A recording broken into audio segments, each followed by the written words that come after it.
You are under arrest by virtue of the warrant of arrest issued by Manila Court on September 2023 for 10 counts of murder, 12 counts of frustrated murder, 4 counts of attempted murder.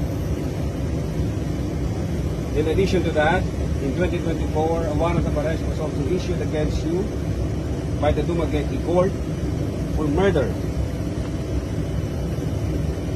for illegal possession of explosives, for illegal possession of firearms, and for the Terrorism Financing Prevention and Suppression Act.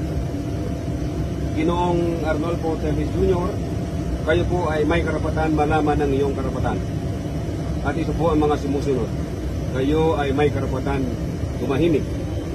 Ano man ang sasabihin mo ay maaaring gamitin sa iyo o laban sa iyo sa hukuman. Kayo ay may karapatan kumuha at umili ng abogado.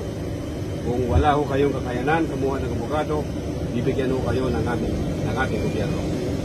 Naiintindihan niyo po ba yung mga karapatan na yun? Sir. Thank you po.